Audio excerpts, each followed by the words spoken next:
Hi everyone, welcome back to my channel. I hope you're all doing well. I'm starting off today's video with updating my movie journal.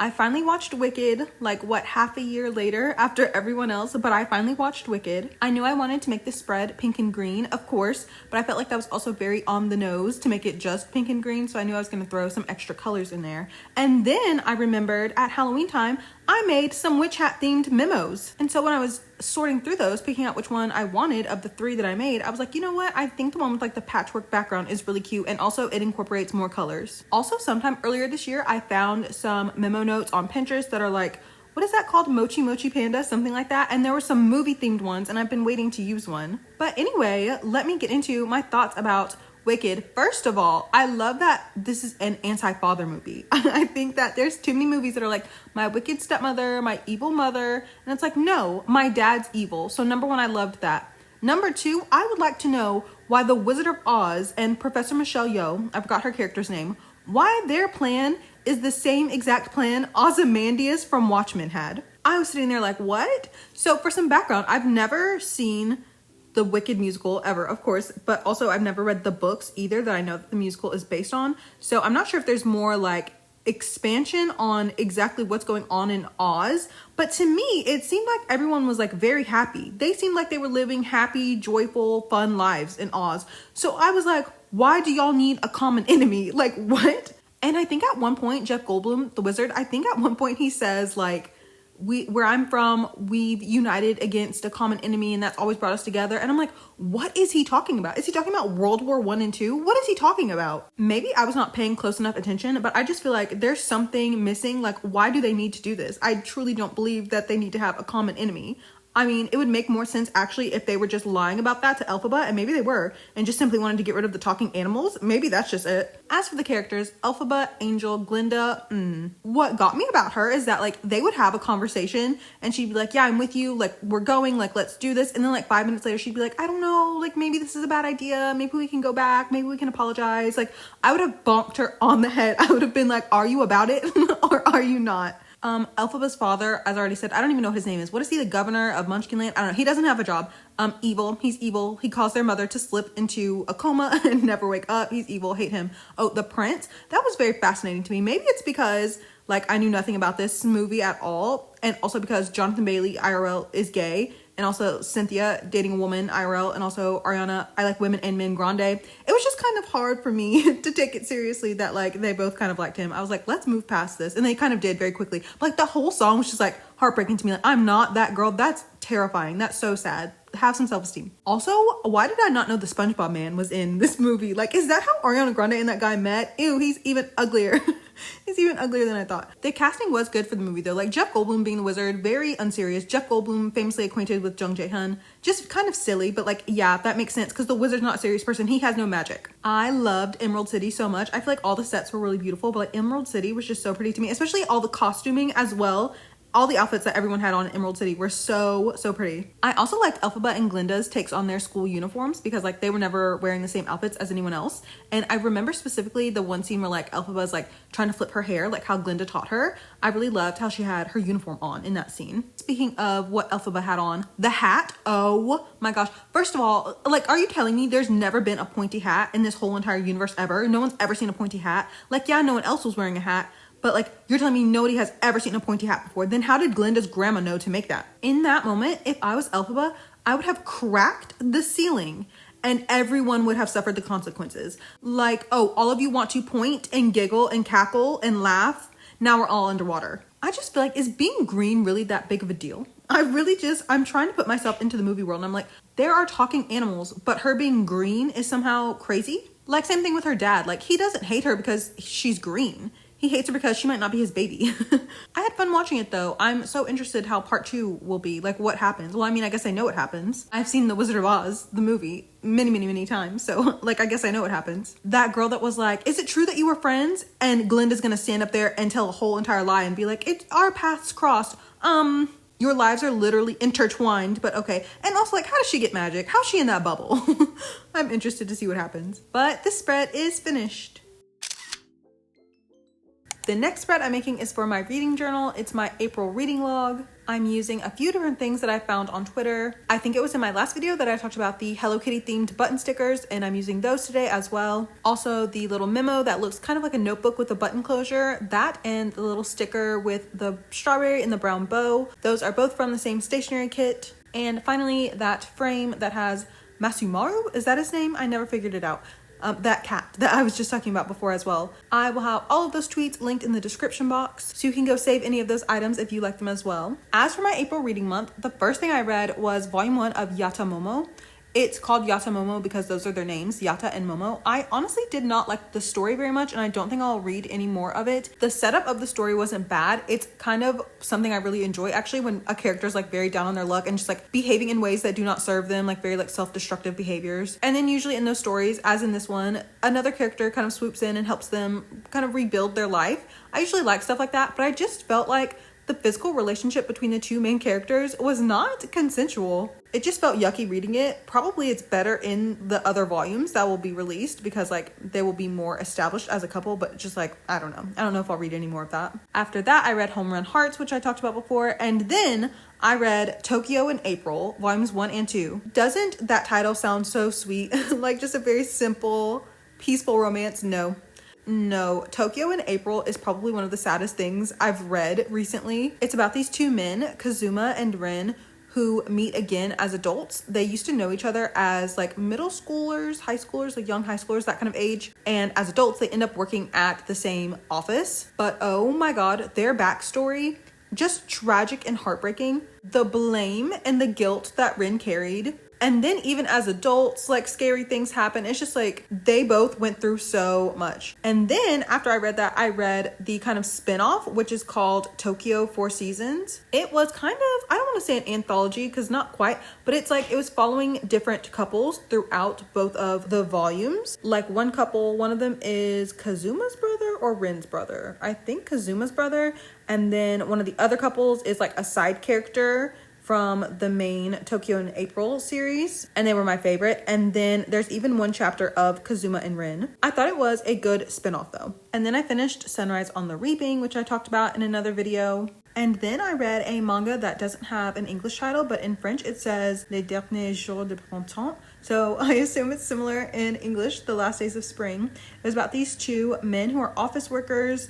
And one of the men, the younger one, he's new to the office and he's just lived a very like peaceful, almost boring life. He's just had like a very easy life essentially. And the story is about him falling in love with his coworker and how suddenly, because he's met this man, that he has all these feelings, fear and jealousy and also happiness. And I liked that, but I just feel like the story overall was just like kind of okay. I did like the art style of it though. It had kind of more of like a sketchy feel to it. Oh, also one of the characters, the younger one, his name is Haru, Spring. So I'm sure the title in Japanese is like a very good wordplay. After that, I read Contradict volume 1 and 2, which I talked about in my last video. And then, oh my goodness, the last thing I read in April was season 1 and season 2 of Unblossomed. I actually really wanted to make a spread and I started to make one about Unblossomed, but it just wasn't turning out how I wanted it to. But I still might make one because I loved this series so much. It's a blmanhwa. I've been wanting to read it for the longest time because the art is so beautiful, and also I bought chapters of it and I was just like, you know what, it seems like it's set during spring and now is the time. I will say this is not a spring manhwa. If anything, I would read it more so around like January. It's definitely a winter story because it actually starts on New Year's Eve, specifically New Year's Eve in the 1920s in Korea. So South Korea was under Japanese occupation, and there's a little New Year's Eve festival kind of thing going on. All the students at this high school are going to be releasing some wish lanterns, and during the midst of all of that, a body is thrown or falls from the roof, and it's a student, and they think the person who did it is also a student. Those characters' names are Yukio and Myoung, and they're actually not just classmates. Yukio's family is like the most powerful family where they live, and they're Japanese, of course, and they're actually sponsoring Myoung because he's a really good runner. And even though I would say the story revolves around the two of them, they are not the only characters of the story. As a matter of fact, I almost kind of feel like the police inspector is the main character of the story because he's the one trying to solve the murder mystery. There are so many other characters in the story. They're all very interesting. You do learn who has committed this crime. And the process of getting there is just so fun. It kind of felt almost like playing a video game or something. Like you were literally just watching the mystery unravel before you. Season 3 is ongoing right now and I'm caught up. I'm loving it so much. I really recommend Unblossomed, especially if you like historical fiction. It's definitely not a spring story the way I wanted it to be, but it's a very good murder mystery story with some romance in the background. And that's everything I read in April, other than the novels that I started reading and did not want to continue, but I don't even need to get into those. And I also really like how this spread turned out. The final spread in today's video is also for my reading journal. I read a BL manga called How to Deal When Your Intimidating Neighbor is Actually an Omega, Volume 1. What a long title. This is one of the manga that I was really looking forward to this year. The official translation just came out, I think in March. Also, whenever I was looking to see when the next volume was going to be published, there was just like no information about it. So I was like, question mark, question mark, question mark. So surely they're also going to be translating volume 2. But anyway, the main character of the story is an alpha. His name is Kuta. He's a freshman in college, and unlike his peers, he's not interested in omegas at all. Like, it's all his friends can talk about, and he's like, what happened to everyone having a conversation? Like, how come no one talks about baseball anymore? And he lives next door to this very intimidating looking guy. He has a bunch of tattoos, or at least like one very large tattoo, and he has long hair, and he kind of just like gives off that vibe of like, don't mess with me. The main character really has issues with being able to smell omega pheromones, but one day when he's in his apartment, he kind of like smells them coming through the wall, and he's like, oh, that guy, he must have an omega over there in his room with him. Like, I gotta leave, the scent's getting overwhelming. And so when he opens his door, his neighbor also opens the door at the same time, and he realizes, oh, the scent is coming from his neighbor. His neighbor, his scary neighbor, is an omega. And he's like, what are you doing? And his neighbor's like, oh, I need to go to the convenience store to get some suppressants. And he's like, no way, you can't go out in that state. Here, take my cardigan. I'll go get him. You stay right here. And when Kuta gets back, his neighbor is like, actually, there's something else you can help me with. And that's how their relationship, I can't really call it a relationship. That's how their knowing each other begins. I guess knowing each other is a form of a relationship, just not, they're not dating. It's mostly just the main character thinking constantly about his neighbor. His neighbor's name is Ryonosuke, by the way. And kind of like the twist of this manga is that the main character, Kuta, he is an idiosyncratic alpha. And what that means is he can only smell the pheromones of the person he's in love with, essentially. I thought that was like a very interesting twist on Omegaverse, even though it kind of really doesn't matter in the story. Like, it's cute in the way that, like, I guess like a soulmate trope is cute. The way it's explained in the story is like, oh, well, an alpha who can't smell any other Omega's pheromones, like, they're less likely to cheat.